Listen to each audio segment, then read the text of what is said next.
Midterm voting is as important as a presidential year election. If you are registered to vote, don't forget to study your ballot and take action. Voters think it's about the right to choose, religion, marriage rights.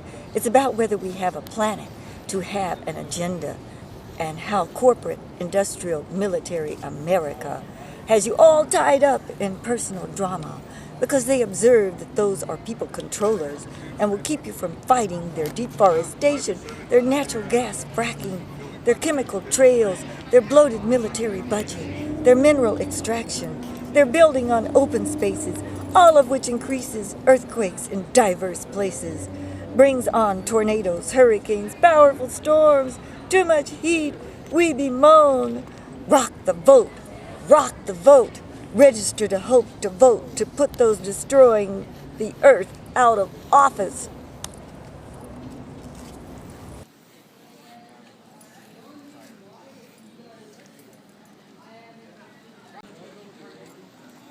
Taught in schools, the way the American dream is taught is like to go for what you believe in, go for your dream or whatever. So we hear that all our goals are centered around our lifetime. We don't care about our future generation.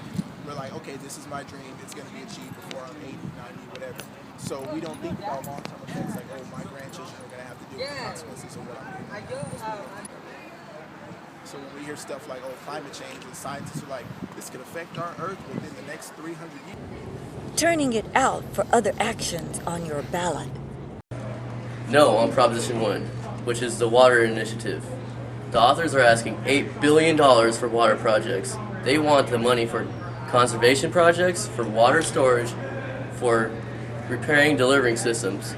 However, storage means dams, and $8 billion means dams and tunnels. They should be satisfied with the $500 million for infrastructure repair and conservation programs. Reservoirs opens the way to more development. Dams destroy the natural rivers and fisheries. Solutions occur when we address decades plus plumbing and apply water efficiently. No on Proposition 1. Turning it out for other actions on your ballot. No on Proposition 2. Why do California schools have the largest enrollments in the nation and many schools are at capacity? Why are only 1/3 of California students passing testing? Why does the organization Educate Our State say Proposition 2 is unfair and fiscally irresponsible? We established that schools would receive 40% of the state budgeted money in fiscally abundantly years due to the Proposition 98, 22 years ago. The state keeps coming in and raiding local coffers that gives money to schools. $8 billion they took from schools for other general fund actions and paid down some debt last year alone. So they get money from sweet-sounding programs, the Rainy Day Fund, and use the fund somewhere else. Yes, on Proposition 45, this is the battle between whether the state insurance commissioner shall decide if there will be health rate increases rather than insurance providers sending a notice of increased premiums. This somewhat protects the people from unnecessary rate hikes for health insurance. Prop 45 will hold the rate for insurance in check for consumers, and insurance companies will manage to stay in business. Yes. No on Proposition 46. This proposition will give victims of malpractice 4 times as much compensation through the MICRA Act, the acronym for Medical Inquiry Compensation Reform Act. This will discourage doctors from practicing in California and cause the taxpayers to spend a great deal more on health care. Prop 46 allows the unrelated query of personal prescription drug database care activities by an inquirer. There are many organizations in the health field opposing this. Trial lawyers are the ones supporting this proposition. Yes on Proposition 47. 40,000 arrestees of nonviolent crimes, including drugs and petty theft, will serve a year or less and will cost the state a great deal less in housing offenders for years in state prisons. The state prisons will be less crowded and more humane, and there will be less reasons to build more prisons. One of the supporters is Netflix's CEO, Reed Hastings.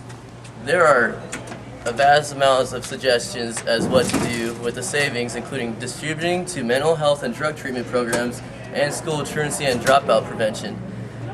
Even giving compensation to victims of the crime. Prevention and composition. Yes on 47. No on Proposition 48. This proposition will allow Native Americans to build casinos on their land and non-sovereign land throughout California. More likely to bring outside investors in the name of Native Americans to build casinos throughout California. Donald Trump's longtime casino, the Atlantic, went bankrupt. How do more casinos hope to fare? It takes a lot of water to build anything, and everyday use of water is tremendous. We have 70 casinos. We don't need any more heavy buildings on earthquake faults. Part of this proposition omits certain projects from the scope of the California Environmental Quality Act and therefore threatens California with poor air quality, lowered water quality, and covering open space. We voted years ago to keep casinos on reservations. Proposition 48 breaks this promise. Vote no on 48. Betty Yu is Democrat for State Controller, which is the state auditor keeping the books for the state of California. We have several House of Representative recommendations. Tim Sheridan, 42nd District, running against 22-year incumbent Ken Calvert. A vote for Mr. Sheridan is a vote for solid leadership of the 21st century that will repair Congress, fight against government shutdown as a bargaining tactic to oppose laws already written. Mr. Sheridan works well to resolve opposing positions with bipartisan resolutions because he is an arbitrator and a union lawyer. He will work for priority repair of decades-plus infrastructure, not build more roads to nowhere, funded by the House of Appropriations, earmarked in conflict of interest. Does Ken Calvert represent when he has voted against bills like the Fair Pay for Women Act and the Health Insurance for Children, voted against school lunches, supported Decimating American Forest and Endangered Species Act, and the Higher Education Restoration Act? Vote Tim Sheridan. Get the facts. James Kimber, running in the 50th District House of Representatives, has voting areas in Temecula, northern San Diego, southern San Diego. If elected, Mr. Kimber, running against Duncan Hunter, said he would crack down on wasteful defense spending and advocate for the military personnel. Healthcare is another top priority of his. He would create jobs in already existing buildings for current population in California. Jobs making UAVs, unmanned aerial vehicles, for saintly purposes like examining damage on a wind turbine blade. He would also create green energy programs and harvest plastics from the waste stream. He says California needs to increase infill solar, which is on roofs and not in the desert, bringing in power from the transmission lines so that we have more space in the desert. For federal representative, we have Dr. Raul Ruiz. The 36th District of the House of Representatives introduced the Fiscal Responsibility Using Government Accountability Laws Act. He is a member of the Congressional Veterans Job Caucus, serving 800,000 unemployed veterans. He organized congressional members to evaluate the problems with Salton Sea and is formulating actions to keep it from drying out. Juan Vargas, 51st House of Representatives, asks for your vote to continue protecting Medicare and Social Security, good-paying jobs for trained workers, solar and green power to boost economic growth, educational opportunities for all children, in-home supportive health care services for the aged and infirm. He has an 83% voting record on the environment and needs some informative letters on nuclear power, water protection, and carbon sequestering. However, he and Dr. Ruse are working on the Salton Sea.